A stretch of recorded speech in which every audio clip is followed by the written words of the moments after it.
We are all packed up and ready to go. We're gonna drive down to the holiday swing.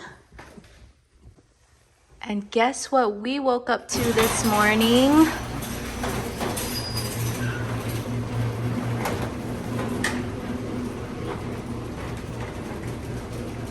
Look at that.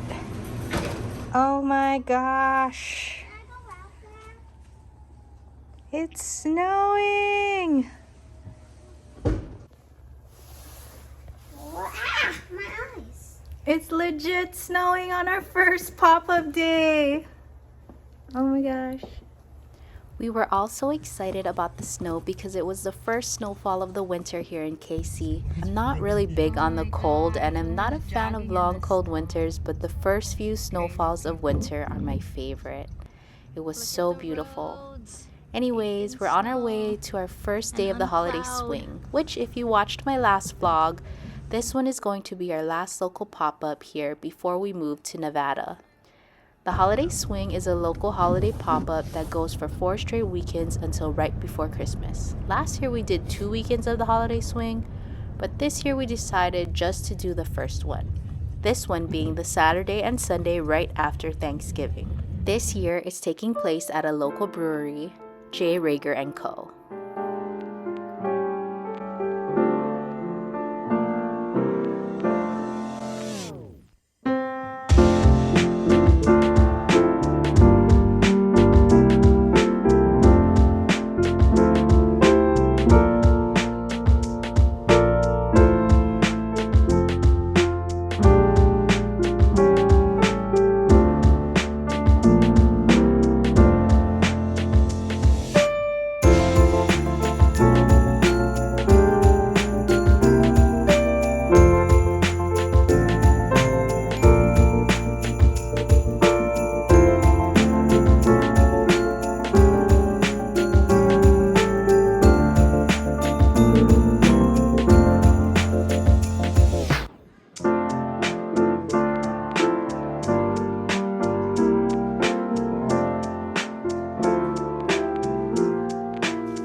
Our pegboards are from Vertical Ledge. I purchased them in 2023 and they have really elevated the look of my pop-up shop. They are pretty heavy though, especially the 3 tall pegboard walls.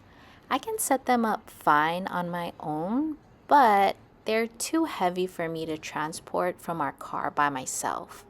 Thankfully, my very supportive husband is always willing to help.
And that's a wrap for day 1 of the holiday swing. Today, the holiday market was from 11 a.m. to 7 p.m., but the brewery was going to stay open until midnight. So, we took down all our products and valuables and packed them away. I also brought sheets to cover my display. I have a lot of products, so it definitely took some time to take down and pack up. I think we were one of the last vendors to leave that night, which, to be honest, is typical for us. Thankfully, the venue and Strawberry Swing hosts were able to lock up our products in this room, so we didn't have to take them home with us. And by the evening, the snowfall had ceased and it was still pretty cold, but at least the skies were clear. And wow, what a difference the outside of the brewery looks now from what it did when we first arrived in the morning. Anyway, see you in the morning for day 2. Good morning. It's the last day of the holiday swing, and it's super early right now. I think it's like 6:30, but I just can't sleep. Maybe it's because I have so much anxiety or I'm excited. I don't know. Or maybe it's just because it's the very, very last one we're doing here in Kansas City. My mind is just so restless. But anyways, it's so early. We don't even have to be there until 10. But yeah, hopefully today's a good day and we can end our pop-ups here in Kansas City on a high note. So yeah, I'll take you guys with us again today to the market and we'll see how it goes. So what I'm doing this morning, since I have the time and energy to do it and I can't sleep anyways, I'm gonna restock, make some more of my chip bracelets. My rainbow tourmaline and my citrine bracelets sold out since this past market, but I forgot the chain. I actually brought my jewelry making box to the pop-up and I left it there, so I have my tools at home, so I was able to kind of prep like the chips part, the part that goes in the middle of the chain, in between the chains, and I'm hoping it won't be so crazy for me to connect the bracelets there. So I have that prepped. Now I just have to pack the boxes and my tools, well, some of my tools, and I should be able to do it there. Yeah. Okay, got it all packed up. The tools that I'll need, the chips, and the boxes I'm gonna put them in, the jewelry boxes. I just put them in this zipper pouch that I made a while back when I was practicing using this vinyl or sewing this vinyl. And yeah, I'm taking this with us to the market today. Yes, we're picking up breakfast at Starbucks again. It's honestly just the easiest option. But anyways, what a lovely sunny morning to start the day with. I'm one of those people who are extremely affected emotionally by the weather. So this sunny morning is definitely helping me start the day in the best mood.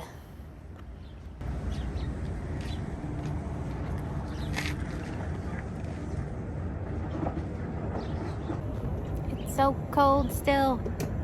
We're ready for day 2.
Thankfully, it didn't take too long for us to get set up this morning, so we have some downtime.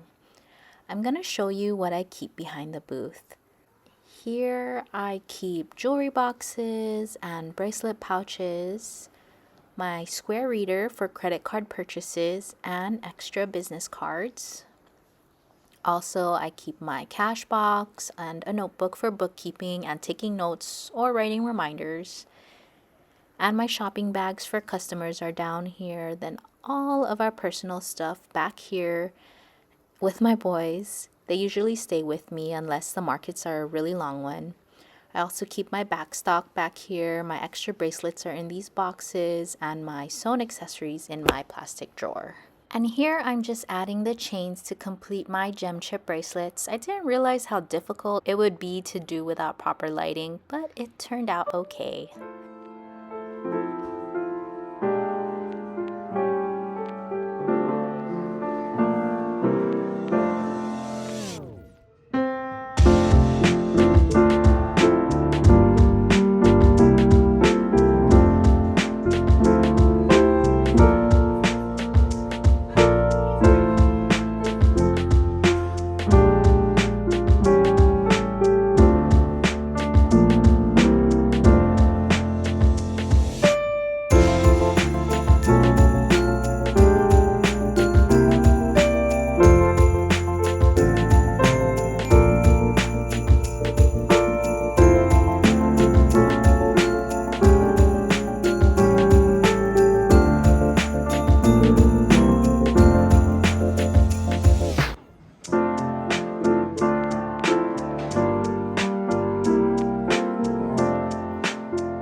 Hi, and welcome to the market recap portion of this vlog. Thanks for being here.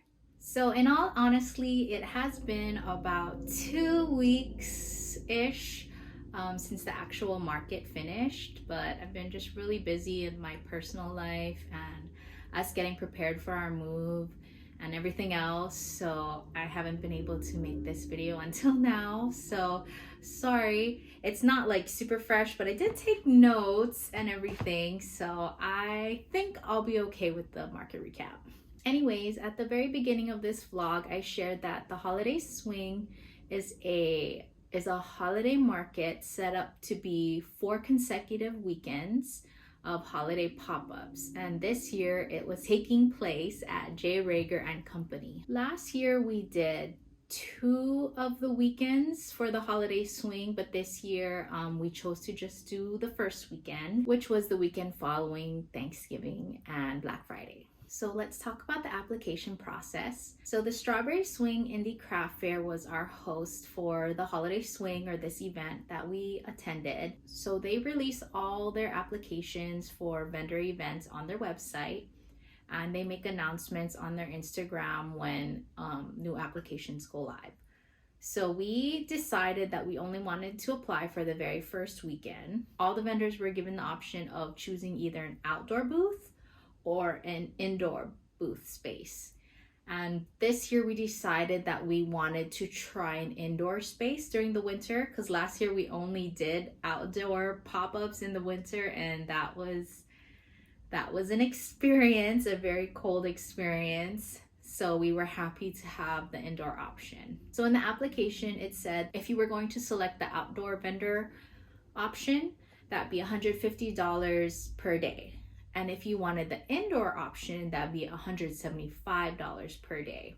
So a little bit more to be indoors in the warm. And in the application, it said that you're applying for an 8x8 space, which in our case is already kind of tight.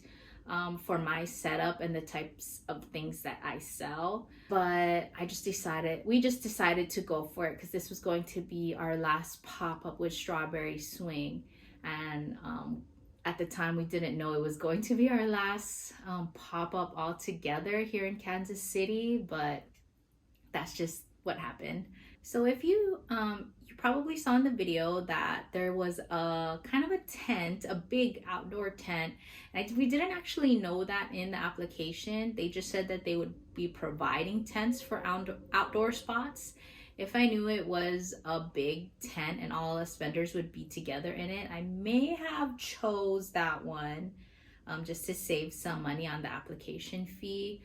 But it turned out okay being indoors. It was warmer, and I did actually hear from other people that there was less foot traffic in the outdoor tent anyways. So I think we lucked out that way, or we made the right decision or right call. Okay, so like I said, we did know in the application that it was going to be an 8x8 space.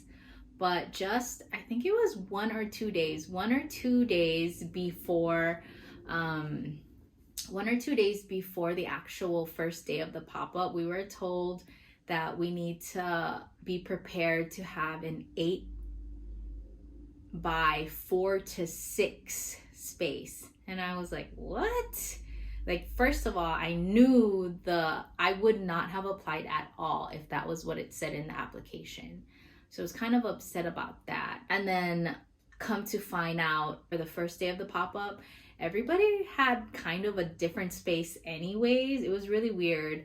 I think because we were in the museum part of the brewery. So Reiger and Co. is a brewery. And on the part that we were in, there was like a little museum.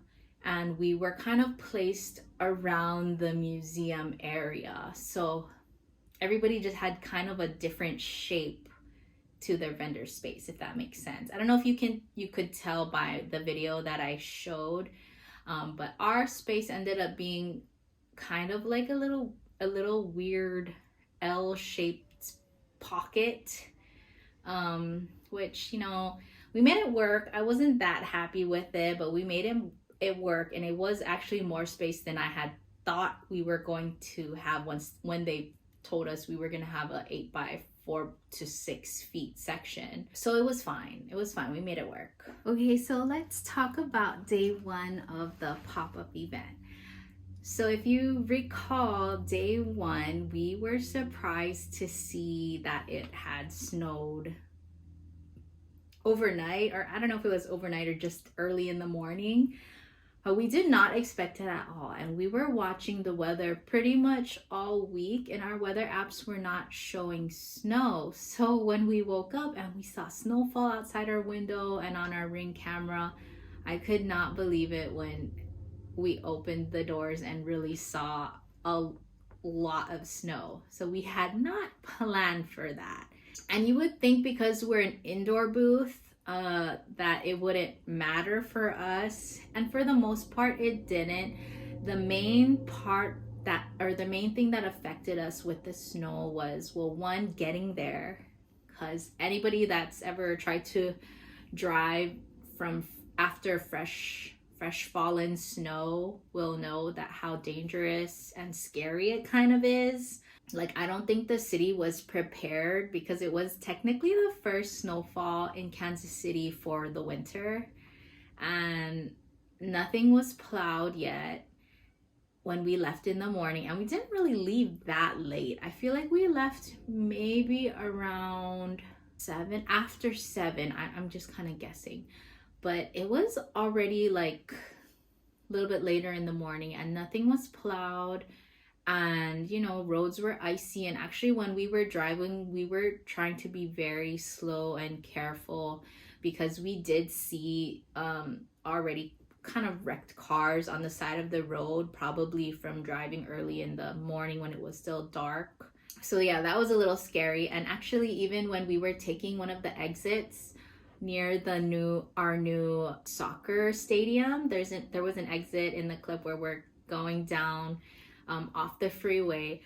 My husband said the brakes weren't like working properly because of the ice or the snow. Even though he was pressing on the brakes, the car was just like sliding, and that was kind of scary.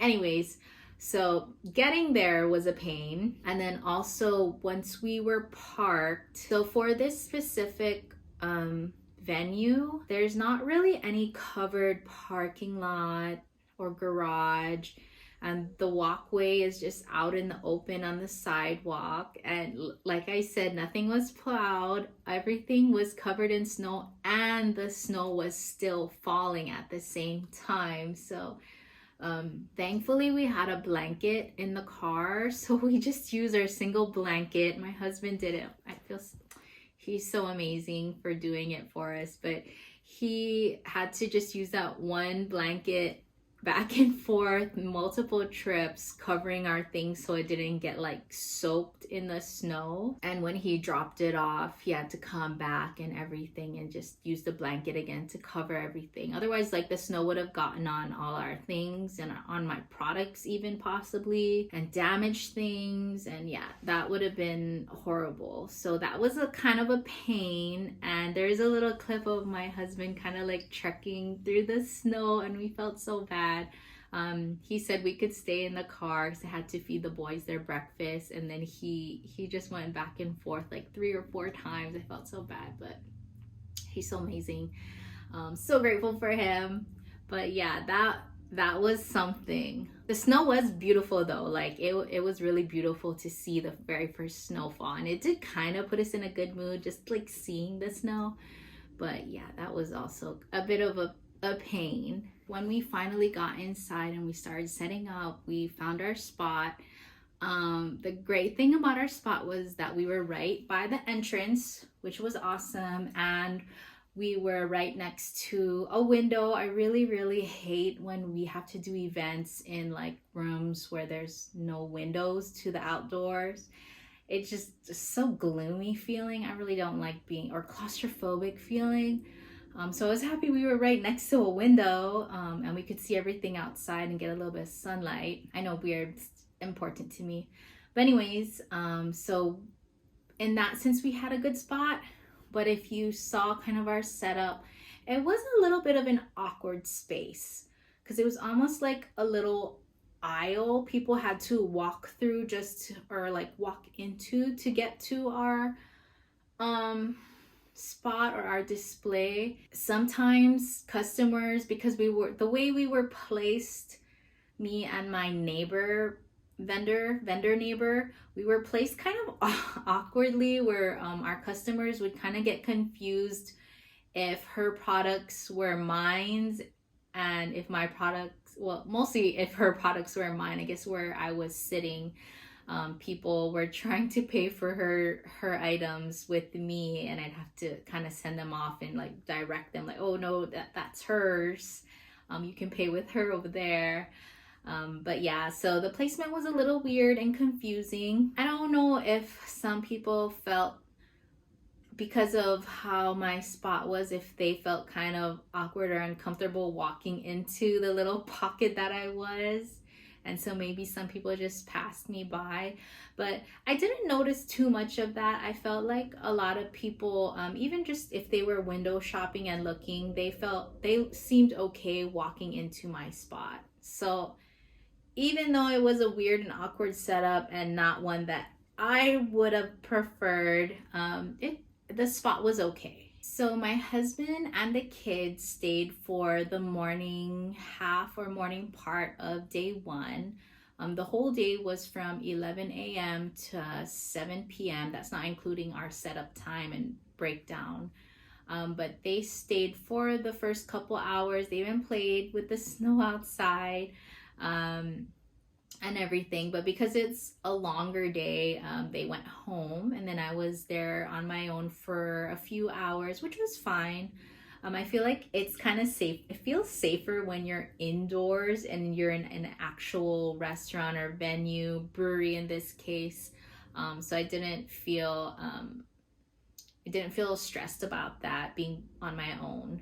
And I talked to my vendor neighbor a little bit, so it was fine. And there was pretty steady traffic for majority of the day, or at least the earlier part of the day, but not like an overwhelming amount. So I never really felt so busy, which, you know, sounds good, but you know, in these kinds of events, obviously it is kind of better if it was a busy event. But well, anyways, so let's talk about our sales, how sales for day one went. So in my notes, it says that for day one, we sold 19 sewn accessories. So that's the different accessories that I sew. Headbands, scrunchies, the wristlets, bags, those kinds of things that goes under sewn accessories. So we sold 19 of those sewn accessories, and then 10 jewelry pieces, and then 4 hair claws. I left hair claws separately because hair claws and combs are the only non-handmade things that I sell. So for an 8-hour Saturday holiday market day, I sold 33 items. And then as for day two, I didn't really talk too much about day two. As you can see, the weather was definitely better for day two. And we got to set up pretty quickly because all the big stuff was set up. I just had to put my product back on. But for day two, we had sold 15 jewelry pieces, 8 sewn accessories, 2 of my gemstone keychains, and 1 hair claw. So in total, that's 26 items for a 5-hour Sunday holiday market day. So we sold a little bit less than we did the first day, which is as expected, but not that much less, right? So I sold 33 items on Saturday and then 26 items on Sunday. So not such a difference. Like I think I did expect a bigger difference. So in total, we sold 59 of our Rosu Moon handmade boutique items at this event. And I want to preface by saying I'm so grateful for every single sale that I ever make, and at this event in particular, I'm so happy and grateful that people decided to spend their hard-earned money with Rosu Moon and buy one of our handmades or other items. But I was honestly hoping for a better outcome. So the total sales and how much we made by the end of this weekend was not as great as we had hoped it was going to be. We made a little bit more than double what we paid for to be at the event, which I don't know, for some people that might be enough, but for how long we've been doing this, I don't feel like it's as successful as I would compare to other events that we've done. I mean to say that we've done single day non-holiday events and made more than we made in this whole weekend event in just one of those pop-up days. I'm not saying this wasn't a good event, and I don't know how the other vendors did as far as their own sales. But there was a lot of factors that could have contributed to why it wasn't as successful, one being day one's weather. The snow probably turned away some people from coming out that day. I mean, it is 4 weekends long, so if there was people excited to come to the event, they might have decided, oh, well, the weather's bad this weekend, we'll just go next weekend instead, or one of the other weekends, which, you know, I can understand. So that could have been a reason. Also, and I'm kind of kicking my butt about this because it's something we already knew from last year. You know, a lot of people like to shop on Black Friday, even if it's online shopping. It wouldn't be the best time to follow directly after Black Friday and Thanksgiving. Last year, of the 4 holiday weekends that we did 4 holiday weekend pop-ups last year. The Black Friday Thanksgiving weekend was probably our lowest sales weekend, and we should have known that. We should have known. I think I was just getting FOMO about it, like right before we applied, and I just was like, oh no, I just want to sign up I want to keep all my weekends this holiday filled with pop-ups, which is funny because then that ended up not being the case anyways. We were planning to do just this weekend with holiday swing, the Thanksgiving weekend, like I said, and then the 3 following weekends after, we were supposed to be doing a different event, which we had signed up for, called Merry Market at a different location. But when we found out about our move, we decided to ask the host of Merry Market if we could pull our applications out, because we needed the money and the time to prepare for our move and pack and all of that stuff. So thankfully that sort of worked out. That's why this event is now our last event of the year, our last holiday market, and also our last pop-up here in Kansas City. Yeah, so because it was our last one, I was definitely hoping for it to be a better one, or like for it to be more successful for us, but we did still have a good time there. Like, we were comfortable. We weren't freezing like we were last year, because last year, like I said, we were outdoor for all 4 weekends. We were nice and warm inside, clean bathrooms and everything. So it was a good time. It was a good time in the J and Reiger and Co. And if you ever get the chance to come to Kansas City and you're a drinker, especially, I'm not really a drinker, my husband's not really a drinker, but it really is a really cool brewery to visit. Anyways, despite not making as much as we had hoped, we still left with a profit, which is nice. We also got to spend time in this beautiful brewery. We got to see some of our vendor friends that weekend and shop some other vendors, and we even had a couple of repeat customers stop by, which always warms my heart. And yeah, so despite it not being as good as we expected, it was still a nice end to our pop-ups here in Kansas City. So thanks for watching along with this video and following us along with our very last market here in Kansas City. I'm planning to do a vlog reviewing all the different pop-ups and markets that we participated in our time here in Kansas City. Sometime in the future, maybe in the new year, because we've got a lot going on right now. But yeah, so stay tuned for that. In the next video, I'm gonna try to show a little bit of some other holiday markets and festivals going on in Kansas City that we get to attend just as customers this time, not as vendors. And yeah, hopefully I'll get that out sooner than this video did. And thank you so much for being here and for watching our vlog. See you in the next one.